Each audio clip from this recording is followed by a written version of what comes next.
Hello दोस्तों, नमस्कार। मैं हूं Rana Pratap. RRP online education channel में आप सभी का बहुत बहुत स्वागत है। दोस्तों, आज मैं वर्णमाला का सेकंड पार्ट व्यंजन के बारे में आप सभी के साथ अध्ययन करेंगे। जैसा कि आपको वर्णमाला के स्वर के बारे में पहली वीडियो में बता दिया गया है, तो आइए समय का ध्यान रखते हुए हम वर्णमाला के दूसरे भाग व्यंजन के बारे में अध्ययन करते हैं। ठीक है दोस्तों, किसके बारे में? व्यंजन के बारे में। व्यंजन स्वरों की सहायता से बोले जाने वाले वर्ण समूह को व्यंजन कहते हैं। किसकी सहायता से? जो स्वरों की सहायता से, जो वर्ण स्वरों की सहायता से बोले जाते हैं उनको व्यंजन कहते हैं। जितने भी व्यंजन होते हैं वे कहीं ना कहीं स्वर की सहायता से ही बोले जाते हैं। जैसे कि अगर क को लिखना हो तोड़ करके तो उसको हम क प्लस अ बराबर क होता है। इस तरह से होता है दोस्तों। तो आपको समझ में आ गया होगा कि जितने भी व्यंजन होते हैं वे कहीं ना कहीं स्वरों की सहायता से ही बोले जाते हैं। परंपरागत रूप से व्यंजनों की संख्या 33 मानी गई है। कितनी मानी गई है? 33। कैसे? परंपरागत रूपों से। वहीं उसमें अगर द्विगुण व्यंजन अंगा और ड़ को जोड़ दिया जाता है तो इनकी संख्या 35 हो जाती है। किसको जोड़ने के बाद? द्विगुण व्यंजन अंगा और ड़ को जोड़ने के बाद इन व्यंजनों की संख्या 35 हो जाती है। कितनी हो जाती है? 35 हो जाती है।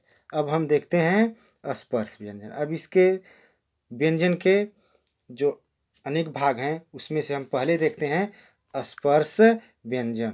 तो स्पर्श व्यंजन जिन व्यंजनों का उच्चारण करते समय हवा फेफड़ों से निकलते हुए, अर्थात हमारे आंतरिक भाग से, अंदर से निकलते हुए मुंह के किसी स्थान विशेष से टकराती हुई बाहर निकलती है, उसे स्पर्श व्यंजन कहते हैं। जैसे कि कंठ, तालु, मूर्धा, दंत, ओष्ठ, इन स्थानों से टकराती हुई हवा जब बाहर निकलती है तो उन्हें स्पर्श व्यंजन कहते हैं। ठीक है दोस्तों। क से लेकर के म तक सभी 25 वर्ण स्पर्श व्यंजन होते हैं। कहाँ से कहाँ तक? क से लेकर के म तक के जितने भी 25 वर्ण होते हैं उन सभी को स्पर्श व्यंजन कहते हैं। क्या कहते हैं? स्पर्श व्यंजन कहते हैं। ठीक है दोस्तों। तो अब हम देखते हैं स्पर्श व्यंजन का वर्गीकरण। स्पर्श व्यंजन का वर्गीकरण। तो क से इसका जो वर्ग होता है वो क वर्ग से लेकर के प वर्ग होता है। जो व्यंजन होते हैं वे क से लेकर के म होते हैं और प्रवाहित होने का स्थान जो होता है वो कंठ, तालु, मूर्धा, दंत, ओष्ठ होते हैं। तो हम क वर्ग को देखते हैं। क वर्ग के अंतर्गत जो व्यंजन आते हैं वे 5 होते हैं। क, ख, ग, घ, अंगा। ये जो 5 व्यंजन होते हैं वे क वर्ग के अंतर्गत आते हैं और इनको कंठ से उच्चारित किया जाता है। कंठ का मतलब हमारा जो ये गला है वहाँ से इसको उच्चारित किया जाता है। वहीं जो ख वर्ग है इसमें भी 5 व्यंजन होते हैं और इसमें कौन कौन से व्यंजन होते हैं? च, छ, ज, झ, इया। ये जो च, छ, ज, झ, इया ये जो होते हैं वे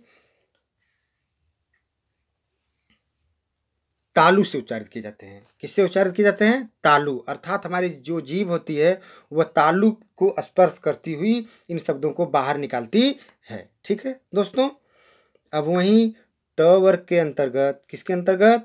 ट वर्ग के अंतर्गत ट, ठ, ड, ढ, आड़ा। कौन कौन से व्यंजन आते हैं? ट, ठ, ड, ढ, आड़ा आते हैं और इसको मूर्धा कहते हैं। क्या कहते हैं? मूर्धा कहते हैं। और वहीं त वर्ग के अंतर्गत त, थ, द, ध, न होते हैं। कौन कौन से व्यंजन होते हैं त वर्ग के अंतर्गत? त, थ, द, ध, न। और इसको दंत से प्रवाहित, अर्थात ये हमारे दांत के माध्यम से ही, कहीं ना कहीं दांत के माध्यम से ही बाहर निकलते हैं। ठीक है दोस्तों, अब हम देखते हैं प वर्ग। तो प वर्ग में प, फ, ब, भ, म, ये 5 व्यंजन आते हैं और इनको ओष्ठ के माध्यम से प्रवाहित किया जाता है। किसके माध्यम से? ओष्ठ के माध्यम से।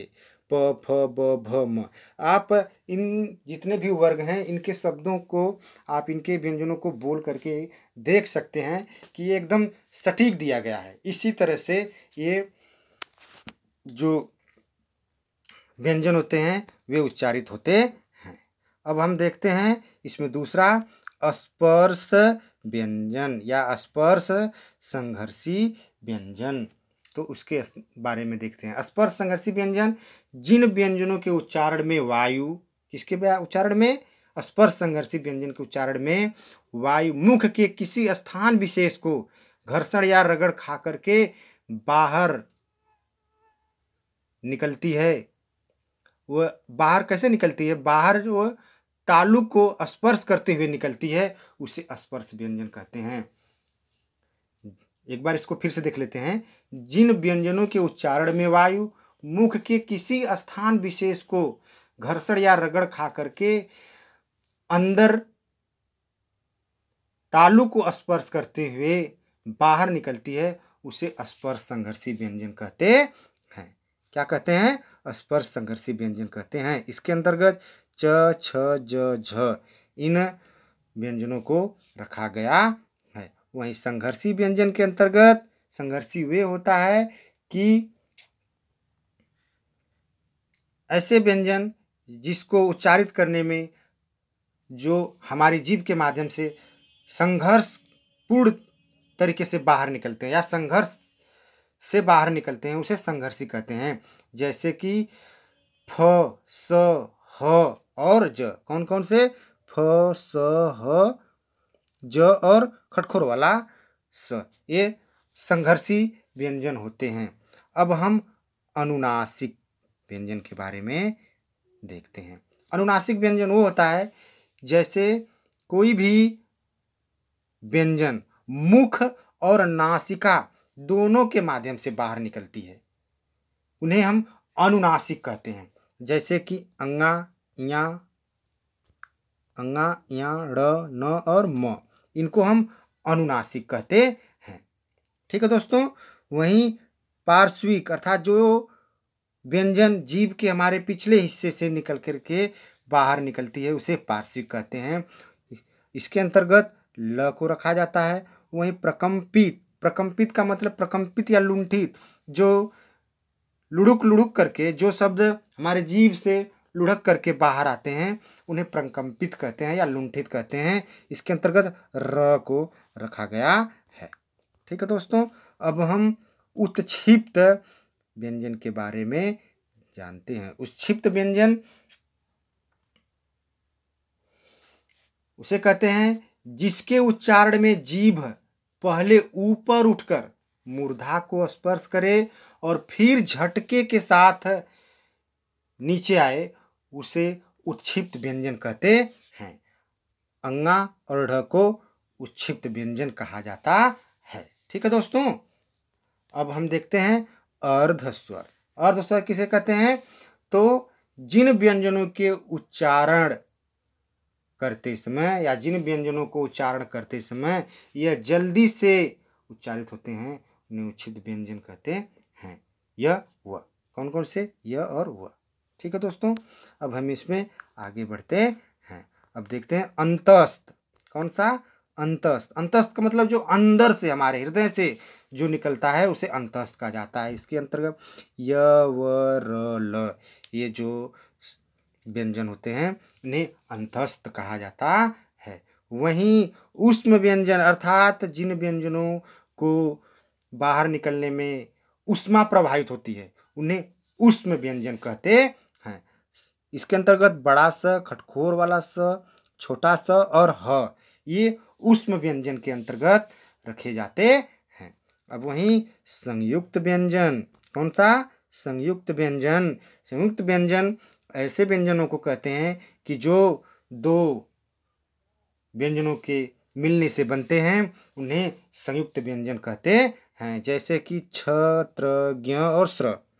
छ, त्र, ज्ञ और स्र को संयुक्त व्यंजन कहा जाता है। आइए संयुक्त व्यंजन को थोड़ा सा डिफाइन करते हैं। तो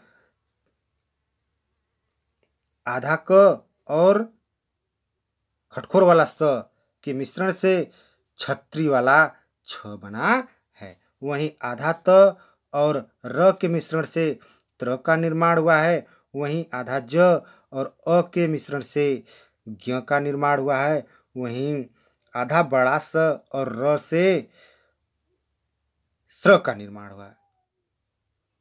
ठीक है दोस्तों, एक बार इसको फिर से देख लेते हैं।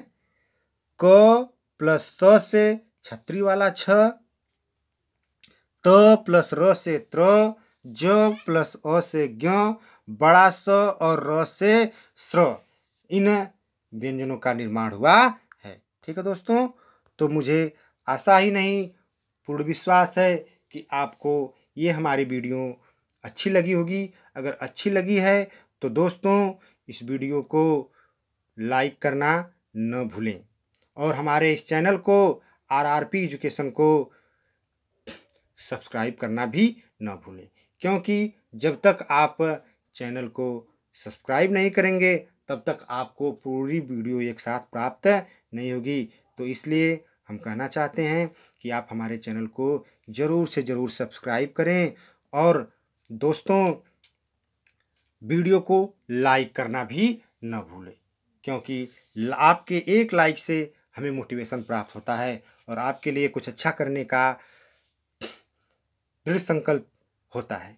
तो इसी शब्दों के साथ अगली वीडियो तक हम आपसे इजाज़त चाहते हैं। नमस्कार, जय हिंद।